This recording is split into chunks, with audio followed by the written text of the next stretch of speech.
Bisa. Baik, bismillahirrahmanirrahim.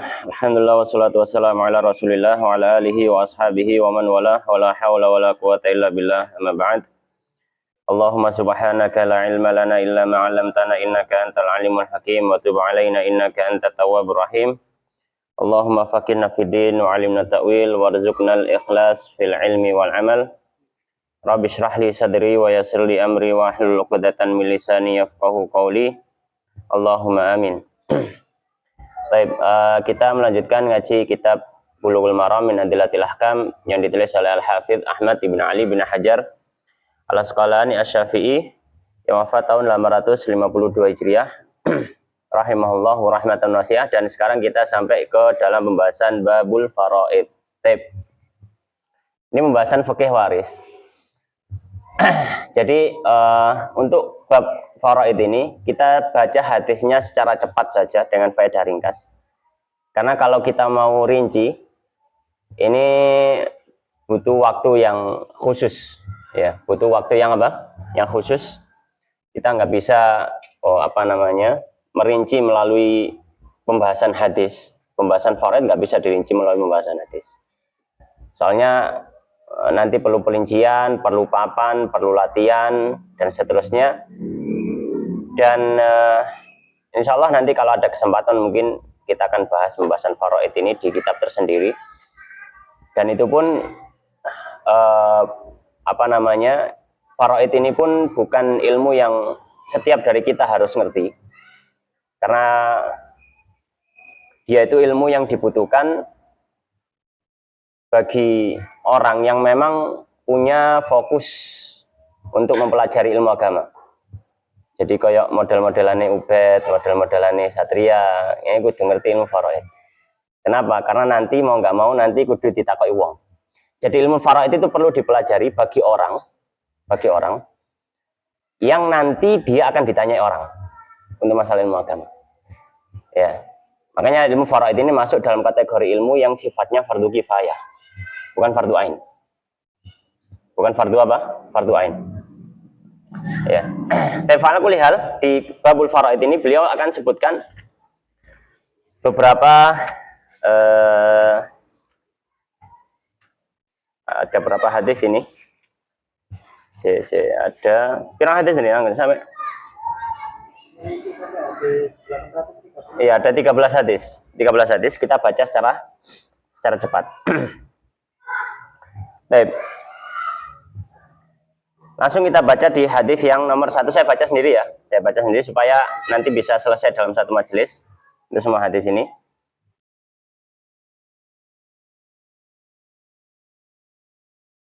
Ilmi fi dunya wal akhirah wa dakhala fasiya jannatihi wa taghammadahu bi rahmatihi.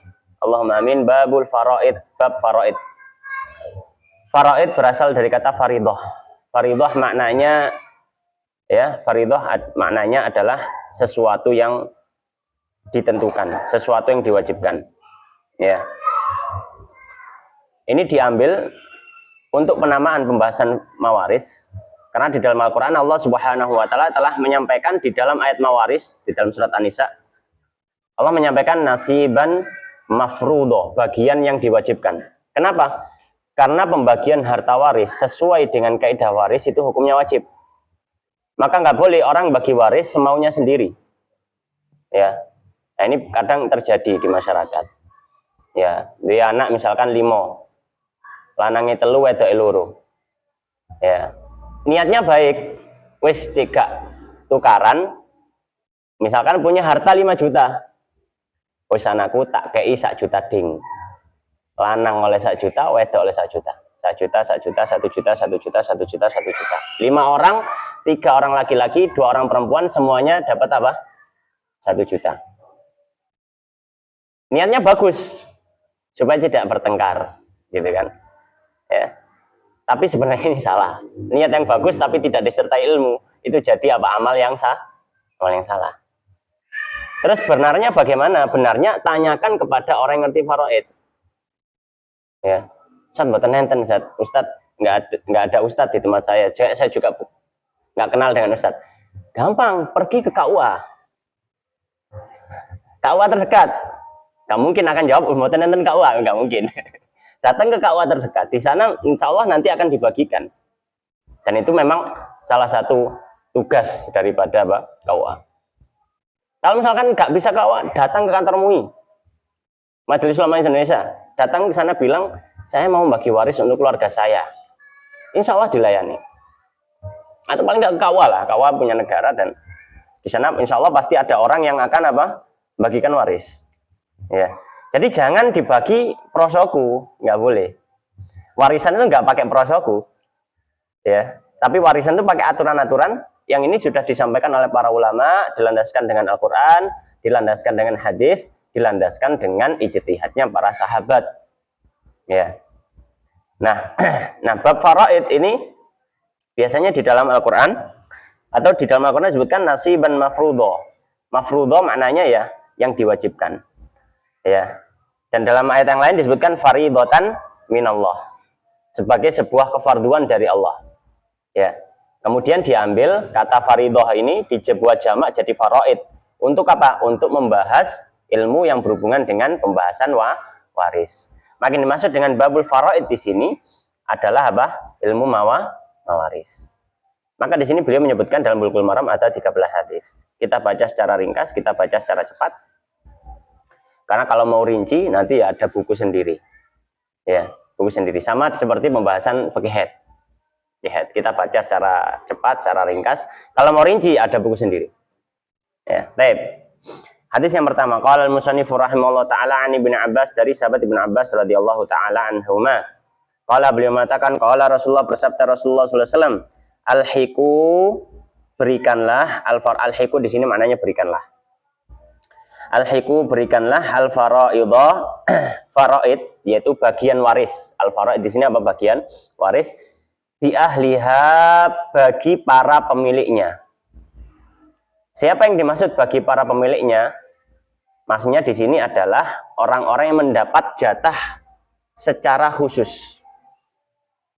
Ya, karena gini, karena perlu kita sampaikan bahwasanya orang yang mendapat jatah waris itu terbagi menjadi dua. Ya, orang yang mendapat jatah waris terbagi menjadi apa? Dua. Yang pertama, orang yang dapat jatah waris dan jatahnya ditentukan. Dan jatahnya ditentukan. Nah, ini yang disebut dengan ashabul furud. Orang-orang yang dapat jatah waris tapi jatahnya ditentukan. Ya. Contoh misalkan, saya berikan contoh saja. Contohnya misalkan anak perempuan. Anak perempuan sudah ditentukan. Ya, nisf setengah. Anak perempuan dapat setengah. Contohnya misalkan suami ini ada beberapa kondisi. Bisa dia dapat setengah, bisa dia dapat seperempat. Kalau nggak punya keturunan, maka dia dapat setengah. Kalau punya keturunan, dia dapat seperempat. Istri misalkan, istri ini bisa dapat seperempat, bisa dapat seperdelapan. Kalau nggak punya keturunan dia dapat seperdelapan. Kalau punya keturunan dia dapat seperempat. Kalau nggak punya keturunan maka dia dapat seperempat. Kalau dia punya keturunan maka dapat seperdelapan. Ya. Kemudian ibu misalkan, ibu maka dia bisa dapat sepertiga. Ya, dengan syarat-syaratnya. Saudara-saudari seibu, maksudnya seibu itu tunggal ibu. Siji bapak tunggal ibu, gitu ya. Itu nanti dapat sepertiga. Ya, dapat sepertiga. Atau kalau enggak ya dapat seperenam. Nah, kondisinya kalau rinciannya makanya enggak di sini tempat merincinya. Jadi mereka punya jatah-jatah tertentu.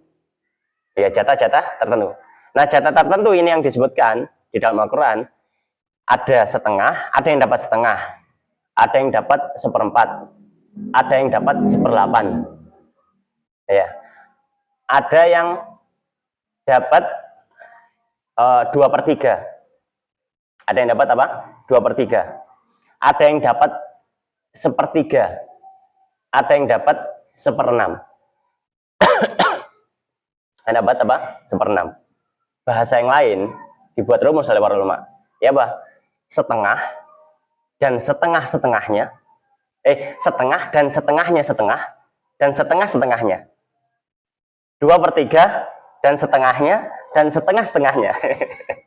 Tambah ruwet ya. Gampang disebut aja siji-siji, Pak. Jadi intinya adalah setengah. Setengah berapa? Seperempat. Ya kan? Setengahnya seperempat, 1/8. Ya kan? Kemudian 2/3. 2/3 setengahnya berapa? 1/3. Setengahnya 1/3, 1/6. Nah itu. Makanya kalau misalkan bahas ini melalui apa namanya hadis, terus gak ada papan untuk jelaskan, gak iso. Awang-awangan gak iso belas. Awalnya gak iso belas. Makanya dirungokno ae. Kita yang perlu apa di sini insya Allah ya kalian tahu terjemahannya itu. Nah, intinya tuh. Nah, ini namanya ashabul furud. Orang-orang yang punya jatah khusus namanya ashabul furud. Ini namanya apa? Ashabul furud. Ya. Kemudian ada yang kedua adalah orang yang dapat jatah tapi dia nggak disebutkan jatahnya di dalam Al-Quran. Nggak disebutkan ketentuannya. Ya. Maka ini disebut asobah. Asobah itu apa? Asobah itu dia adalah orang yang akan dapat semua harta waris ketika ashabul furud, ketika orang-orang yang sudah dapat jatahnya tadi kebagian. Ya, kebagian. Ya, maka ini dapat asobah. Contoh asobah misalkan, ya asobah ya, makanya nanti disebutkan fama bagia dan apa yang tersisa di hadis, fama dan apa bagia yang tersisa, fahuwa maka tersisa itu fahuwa maka dia li aula rojulin untuk yang paling utama dari laki-laki, rojulin dari laki-laki, zakarin yang laki-laki. Itu maksudnya ya ini untuk apa namanya penegasan, muttafaqun alaih, hadis riwayat Bukhari Muslim. Maka di sini memberikan pelajaran. Apa pelajarannya? Pokoknya dalam pembagian waris, ya dicari dulu ashabul furud. Dalam pembagian waris dicari dulu apa? Ashabul furud, yaitu orang-orang yang punya apa? Jatah tertentu. Ya, orang-orang yang punya jatah apa? Tertentu. Setelah itu, kalau ada sisa, diberikan kepada asobah. Yang disebutkan di sini aula rajulin dzakar. Aula rajulin dzakar. Ya, ini disebut apa? Asobah. Ya. Nah, asobah itu siapa, Ustaz? Asobah itu jelas anak laki-laki. Anak laki-laki. Ya. Kemudian apa? Furuk ya ke bawah ya. Anak laki-laki. Kalau enggak ada anak laki-laki, maka anak laki-laki dari anak laki-laki. Jadi cucu laki-laki tapi dari anak laki-laki. Jadi kudu lanang.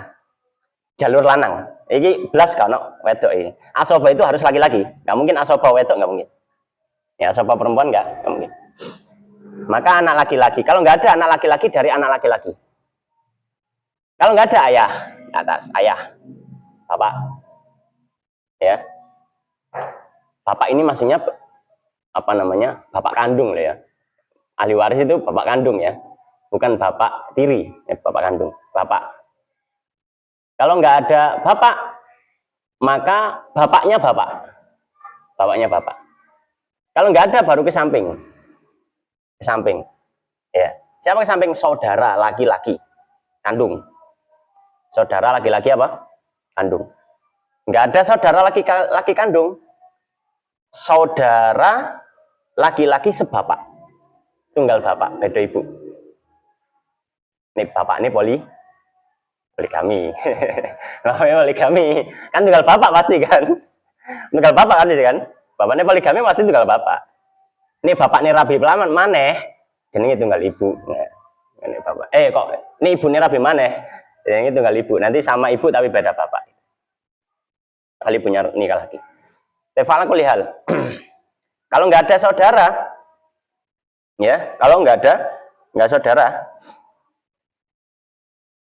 maka ke paman, ya, maka ke apa? Ke paman. Atau sebelum itu ke anak laki-laki, anak laki-laki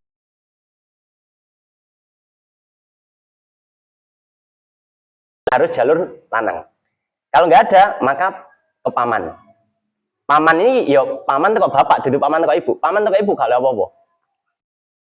Pokoknya jalur ibu kalau apa-apa. Paman teko ibu, bude teko ibu, bule teko ibu, nggak dapat apa-apa. Bahkan nggak dapat warisan secara asal. Kono, lho iki ono paman. Pamane sapa? Paman teko ibu muskip. Wis. Jadi secara asal sudah pasti nggak dapat waris. Pokoknya jalur ibu nggak dapat waris. Ya. Kecuali ibunya ibu nanti ya. Kecuali apa? Ibunya ibu nanti ada jatahnya. Tapi dengan pembahasan yang rinci. Jadi paman dari bapak. Bahasa Arabnya amun. Itu paman dari bapak. Kalau nggak ada, anaknya paman dari bapak. Anak laki-laki tapi harus anak laki-laki. Ya ini asobah. Ini semua disebut apa? Asobah. Nah, maka kalau misalkan sudah ada ashabul furud, kemudian diberikan ashabul furud bagiannya masing-masing, kemudian ada sisa, maka untuk apa? Asobah. Ya, untuk asobah. Taib. Ini hadis pertama. Hadis berikutnya. Hadis kedua. Qala al-musannif rahimahullah wa an Usamah dari Usamah ibni Zaidin dari Zaid ibu Usamah bin Zaid radhiyallahu taala anhuma. Anna Nabi bahwasanya Nabi sallallahu alaihi wasallam qala beliau bersabda, la yarithu tidak ya mewarisi al-muslimu orang muslim al-kafirat dari orang kafir. Ya. Wala yarithu dan tidak mewarisi al-kafir orang kafir al-muslima dari orang muslim. Muttafaqun alaih, hadis riwayat Bukhari Muslim. Baik, maka di sini memberikan pelajaran. Apa itu? Orang muslim dan orang kafir tidak saling waris mewarisi. Orang muslim dan orang kafir tidak saling waris mewarisi. Ya. Misalkan ya, naudzubillah, misalkan ada orang ya, bapaknya kafir, kemudian dia mualaf, masuk Islam. Bapaknya meninggal, apakah si anak dapat jatah waris? Enggak. Enggak dapat. Atau kebalikannya, bapaknya muslim, anaknya kafir, misalkan. Apakah dia kemudian bapaknya meninggal, apakah anaknya dapat jatah waris? Enggak. Enggak. Maka orang kafir tidak mewarisi orang muslim, dan orang muslim tidak mewarisi orang kafir. Karena Nabi SAW menyampaikan, la yarithul muslimu al-kafira wala yarithu al-kafiru al-muslimah. Dan dari pertanyaan ada satu masalah, bagaimana kalau murtad? Murtad. Alhamdulillah. Misalkan keluarganya muslim, orang-orang bapak ini murtad. Tiba-tiba apa? Ayahnya murtad. Baik, kita sampaikan, para ulama berbeda pendapat tentang status harta orang murtad. Tapi yang paling tampak dari pendapat para ulama, harta orang murtad itu dianggap sebagai fai. Sebagai fai, seperti harta rampasan perang. Jadi statusnya tidak diwariskan, tapi dimasukkan ke dalam baitul mal. Dimasukkan ke dalam baitul mal. Harta kas negara yang nanti akan dibagikan sesuai dengan pembagian harta rampasan perang. Ya, sesuai harta rampasan perang. Ya. Baik. Itu kalau apa? Dia murtad. Baik, hadis berikutnya. Qala al-musannifu, hadis ketiga. Qala al-musannifu rahimahullah wa an Ibnu Mas'ud, dari Ibnu Mas'ud radhiyallahu taala anhu fi bintin. Dalam masalah ada satu anak perempuan wa binti ibnin, dan anak perempuan dari anak laki-laki, berarti cucu perempuan dari anak laki-laki. Wa ukhtin, dan saudari perempuan. Ya, jadi ada kasus meninggal. Terus ketika meninggal, ahli warisnya itu anak perempuan satu, cucu perempuan dari anak laki-laki satu, dan ada saudari perempuan. Maka beliau mengatakan, qadhan Nabi, menetapkan Nabi SAW, lil ibnati, untuk anak perempuan an-nisfa, dapat setengah. Nanti saya sampaikan, anak perempuan dapat setengah. Wali ibnatil ibn, dan untuk anak perempuan dari cucu perempuan dari anak laki-laki as-sudusa, dia dapat 1/6. Yang ini disebut takmilatan li thulutsain, ya, menyempurnakan 2/3. Makanya beliau mengatakan takmilatas thulutsain, sebagai penyempurna dari 2/3, karena setengah tambah 1/6, 2/3. Wa ma baqiya, dan apa yang tersisa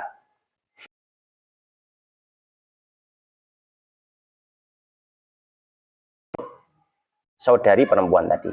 Maka untuk saudari perempuan. Maka hadis ini memberikan faedah. Faedahnya apa? Kalau misalkan ada orang meninggal, dia tinggalkan 3 orang ini, ahli waris. Dengan syarat di sini nggak ada asobah loh ya, nggak ada asobah, nggak ada asobah, ya, nggak ada laki-laki yang dari furuk, dari ke bawah atau ke atas atau ke samping, nggak ada laki-laki. Maka apa? Anak perempuan dapat setengah, cucu perempuan dari anak laki-laki dapat 1/6, sisanya kepada saudari perempuan, dia jadi asobah. Ya, maka di satu kasus ini perempuan bisa jadi apa? Bisa jadi asobah. Nah, ini ya ketetapan dari Nabi yang disampaikan oleh sahabat Ibnu Mas'ud radhiyallahu ta'ala anhu. Baik.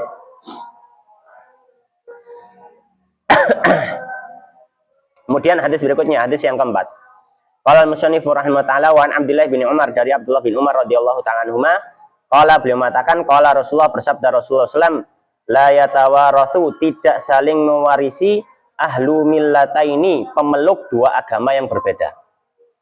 Millatain, millah itu agama, millatain 2 agama, ahlu pemeluk. Rawahu Ahmad wal arba'ah illa Tirmidzi, hadis riwayat Imam Ahmad dan yang 4 kecuali Imam Tirmidzi, wa akhrajahul Hakim dan meriwayatkan Hakim bilafzi Usamah, ya, dari Usamah. Warawan Nasai, dan Imam Nasai meriwayatkan hadis Usamah bihadzal lafadz, hadisnya Usamah, jadi bukan sahabat Abdullah bin Umar, ya. Baik. Maka hadis ini memberikan satu pelajaran. Apa itu? Kalau misalkan kita pemerintah muslim, masyarakat kita ada yang kafir antara Yahudi dan Nasrani. Taruhlah misalkan ada orang bapaknya Yahudi, anaknya Nasrani. Terus bapaknya meninggal. Apakah anaknya yang beda agama dengan bapaknya dapat warisan atau enggak? Ada khilaf. Ada khilaf. Sebagian ulama mengatakan,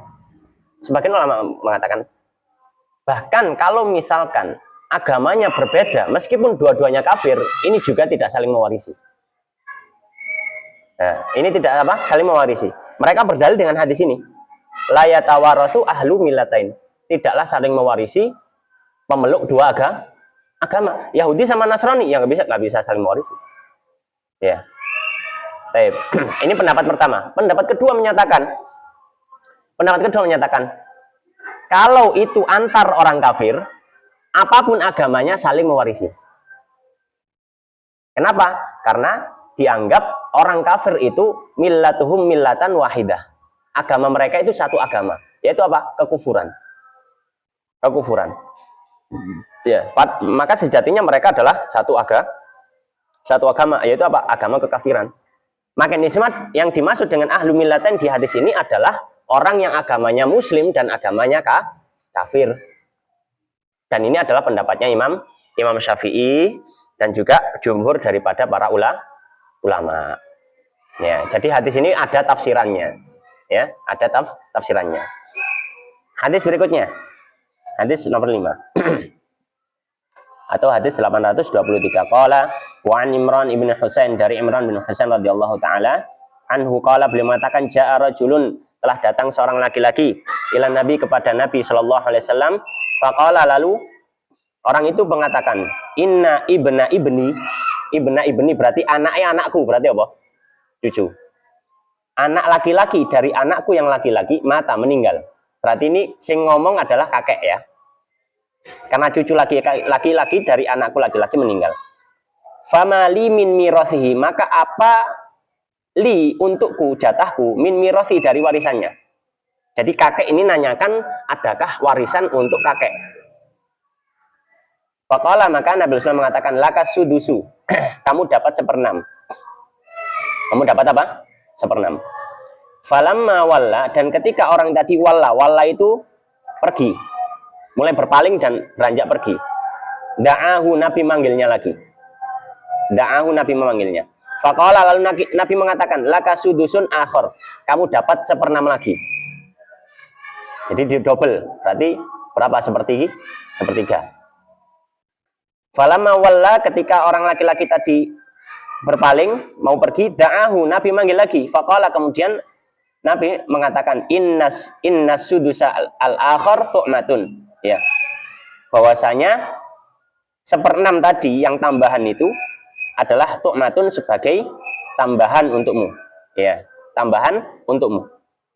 Rawahu Ahmad, hadis riwayat Ahmad wal arba'ah, dan juga yang 4 wasahahu Tirmidzi, dan disahihkan oleh Imam Tirmidzi. Maka di sini memberikan pelajaran. Ya, saya ambilkan pelajaran dari kitab ini ya, yang saya pegang, Ibanatul Ahkam Syarah Bulughul Maram. Pelajarannya apa? Ya.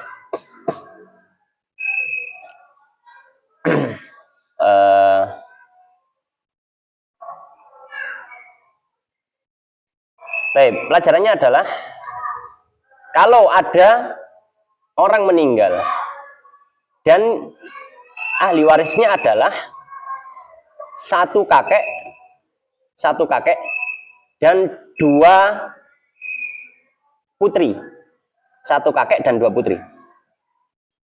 Maka bagaimana bagi warisnya? Untuk 2 orang putrinya, maka dia dapat 2/3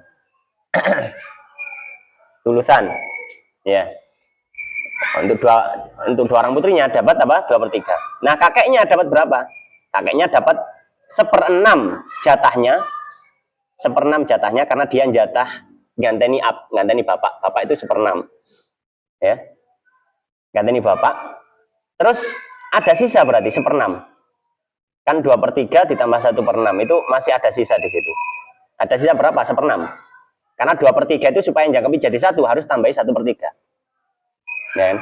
Maka di sini kakek dapat tambahan sisa yaitu berapa? 1/6 lagi. Seperti dalam hadis. Jadi kakek dapat 1/3, 2 anak perempuannya dapat 2/3. Baik, hadis berikutnya. Qala wa 'ani bin Buraidah, dari Ibnu Buraidah, an abihi, dari ayahnya radhiyallahu taala anhu, anna Nabi, bahwasanya Nabi sallallahu alaihi wasallam ja'ala, menjadikan lil jaddati, untuk nenek. Ya, nenek yang dimaksud di sini, ya, nenek yang dimaksud di sini adalah ibunya ibu atau ibunya ayah. Ibunya ibu atau ibunya ayah. Ya, ini yang dimaksud dengan nenek. Bahwasanya nenek ini, ya, bahwasanya nenek ini diberikan jatah oleh Nabi as-sudusa, 1/6. Tapi dengan syarat idza lam yakun, jika tidak ada dunaha sebelumnya ummun ibu. Rawahu Abu Daud, hadis riwayat Abu Daud, wa Nasa'i, dan Nasa'i, wa Shahahu Ibnu Huzaimah, dan disahihkan Ibnu Huzaimah, wa Ibnul Jarud, dan Ibnu Jarud, wa qawwahu Ibnu Adi, dan dikuatkan Ibnu Adi. Tapi hadis ini memberikan pelajaran. Apa pelajarannya? Nenek dapat warisan dengan syarat tidak ada ibu. Tidak ada ibu. Kalau ada ibu, maka nenek nggak dapat apa-apa. Ditutupi. Ya. Nenek ditutupi oleh siapa? Oleh ibu. Ya. Jadi kalau ada yang paling dekat dengan mayit, itu yang didahulukan. Ya, misalkan ono anak lanang, ono putu lanang teko anak lanang, maka yang dapat adalah anak lanang. Jangan, wah, tapi aku lebih sayang putuku misalkan. Gak iso. Ya, jadi yang paling dekat dengan mayit. Misalkan ada bapak, terus ada mbah, ya, cucunya lebih sayang kepada mbahnya misalkan semasa hidupnya. Mbahnya nggak dapat apa-apa, ya bapak. Karena apa? Karena dia lebih dekat. Hadis berikutnya. Ya, kau apa ya, banter ya. Melayu ini banter ya, ya.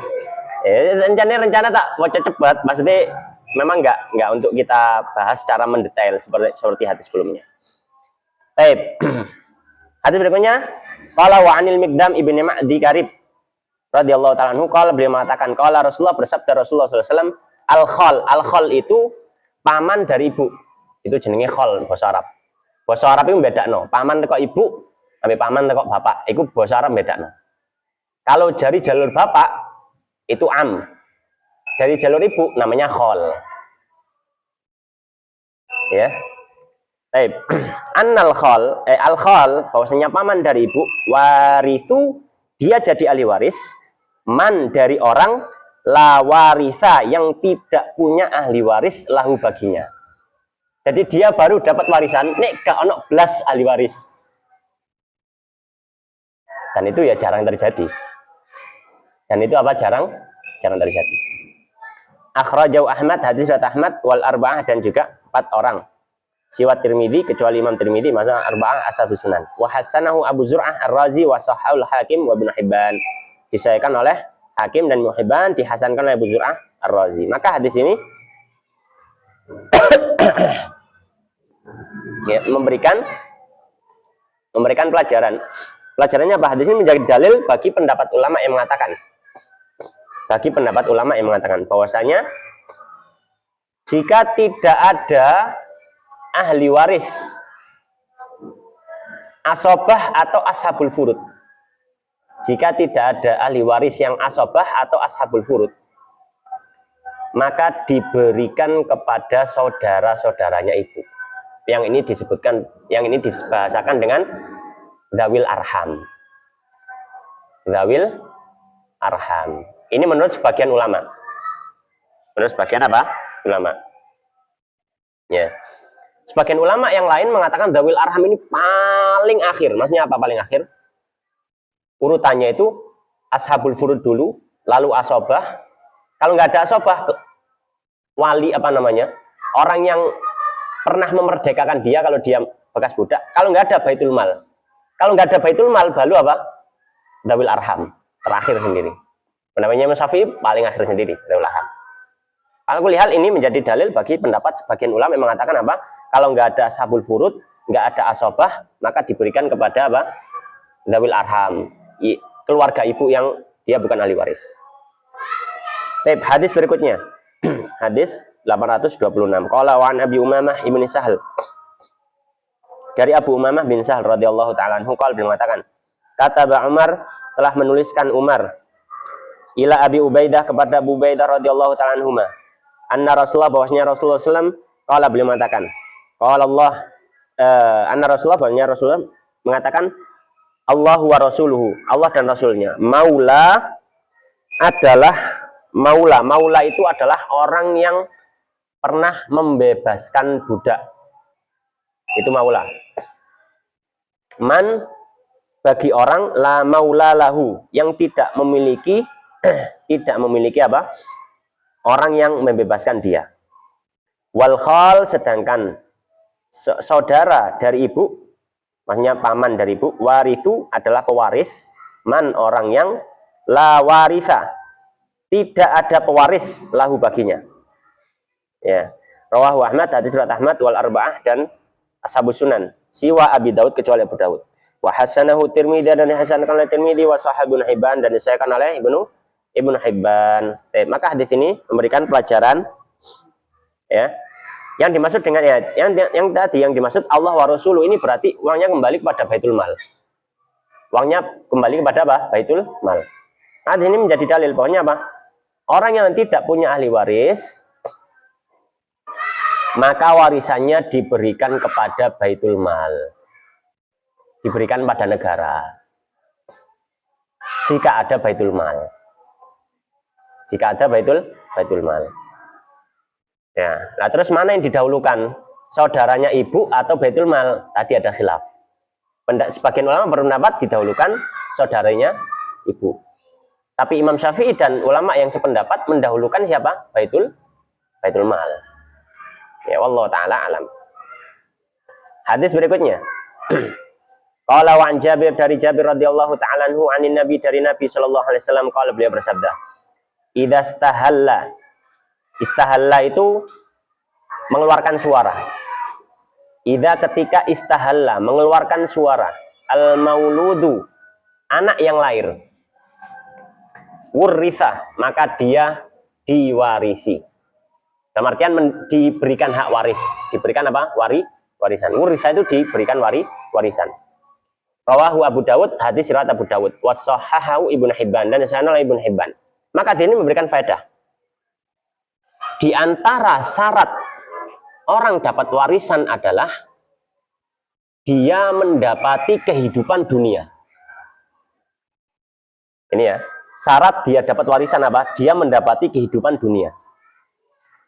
Maka kalau misalkan ada bayi, bapaknya meninggal, maka ditunggu dulu sampai bayinya apa? lahir. Bayinya lahir, ternyata lahir sudah meninggal. Kata dokter, wah iki wis meninggal di dalam perut seminggu yang lalu. Maka bayi ini pernah mendapatkan kehidupan di dunia atau enggak? Enggak. Maka dia enggak dapat jatah waris. Enggak dapat apa jatah? Jatah waris. Makanya Nabi mengatakan, nah kalau misalkan dia sempat hidup, diketahui dari mana?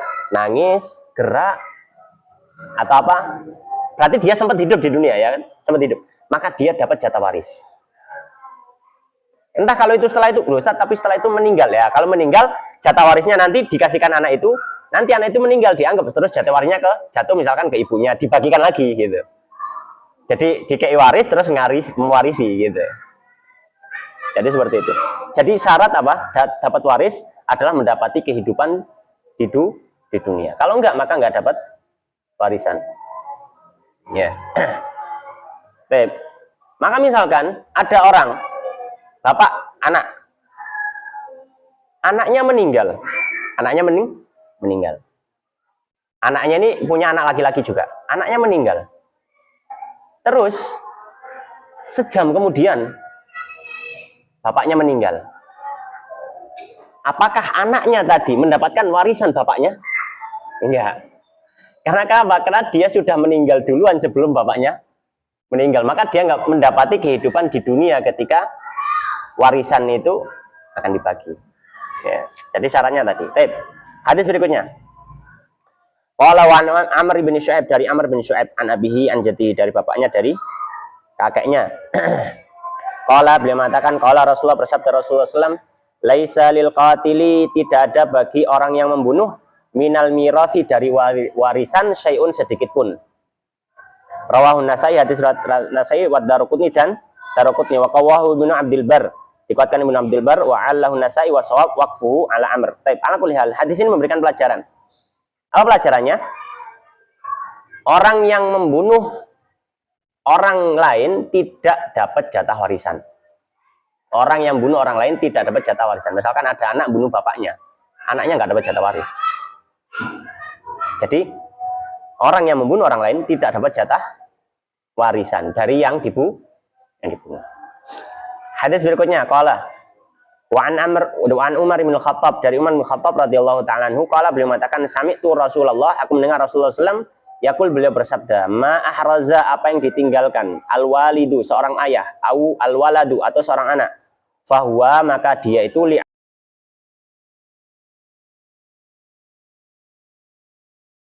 wa Nasai, dan Nasai, wa Ibnu Majah, wa Sahih bin Madini, wa Ibnu Abdul Bar.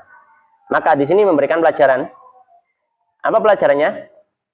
Ya, ini sebenarnya hadisnya panjang, cerita tentang hak wala. Wis tahu bahas ya, hak wala ya.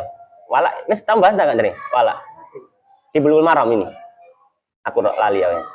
Wala ngerti ya? Sing biyen apa jenenge? Dia pernah bebaskan budak. Oh, hadisnya Aisyah yang yang membebaskan budak, tapi keluarganya Barirah atau tuannya Barirah mensyaratkan hak walaknya untuk keluarganya. Nah, ya pernah dengar ya? Ini masalah walak. Masalahnya adalah, apakah walak ini termasuk warisan atau enggak? Walak itu warisan atau enggak? Maka hadis ini menjadi dalil bahwasanya hak walak itu bisa diwariskan. Hak walak itu apa? Bisa diwariskan. Maka misalkan ada A pernah membebaskan budak B, kemudian budak si A ini meninggal, punya anak laki-laki, kemudian mantan budak B meninggalkan harta, maka hak walaknya turun ke anaknya si A, maka si A berhak untuk mewarisi si mantan budak tadi. Jadi apa? Diwariskan. Baik. Hadis berikutnya, qala wa an Abdullah bin Umar, dari Abdullah bin Umar radhiyallahu ta'ala anhu, qala, beliau mengatakan, qala Nabi, bersabda Nabi sallallahu alaihi wasallam, al wala'u, hak wala, luhmatun, itu daging, kaluhmatin nasab, seperti daging nasab. Dalam artian apa? Dalam artian ini seperti nasab. Maka apa? La yuba, tidak boleh dijual. Wala yuhab, dan tidak boleh diberikan. Tapi dia bisa diwariskan. Rawahul Hakim min tariqin Syafi'i an Muhammad bin Hasan an Abi Yusuf wa Sahih bin Hibban wa Allahul Baihaqi. Tapi ala kulli hal intinya di sini memberikan faedah apa? Bahwasanya hak wala itu bisa diwariskan tapi tidak bisa diperjualbelikan atau diberikan. Yang terakhir. La ilaha illallah. Hadis terakhir, qala wa Nabi Kilabah dari Abu Kulabah an Anas dari sahabat Anas radhiyallahu taala anhu qala beliau mengatakan qala Rasulullah bersabda Rasulullah sallallahu alaihi wasallam afradukum. Apa artinya afradukum? Yang paling ngerti faraid dari kalian. Afradukum yang paling ngerti faraid. Kata Nabi yang paling ngerti faraid dari kalian para sahabat ini maksudnya adalah siapa? Zaid ibni Thabit. Zaid bin Thabit radhiyallahu ta'ala anhu. Akhrajahu Ahmad wal arba'ah siwa Abi Dawud wa Sahih Tirmidzi wa Ibnu Hibban wal Hakim wa illa bil irsal. Dan hadisnya hadis mursal kata Imam Al Hakim. Dan maka hadis ini menjadi pelajaran. Pelajarannya apa? Hadis ini menjadi pedoman bagi Imam Syafi'i. Pedoman bagi Imam Syafi'i. Jika ada perselisihan dari sahabat dalam masalah ijtihad warisan, yang paling diutamakan adalah Zaid bin Thabit. Pendapatnya siapa? Zaid bin Thabit. Ini kalau ada perselisihan. Imam Syafi'i berpegang dengan Zaid bin Thabit. Kenapa? Karena hadis ini. Afradukum Zaid bin Thabit. Demikian. Alhamdulillahirabbil alamin. Ya, insya Allah kalau secara rinci kita akan bahas mungkin kita cari kitab yang khusus yang bahas masalah faraid. Demikian wallahu taala alam sallallahu wasallam wa barik ala nabiyina Muhammadin wa ala alihi washabihi ajmain. Subhanakallahumma bihamdika asyhadu an la ilaha illa anta astaghfiruka wa atubu ilaik. Wa akhiru da'wana alhamdulillahirabbil alamin wallahu taala a'lam.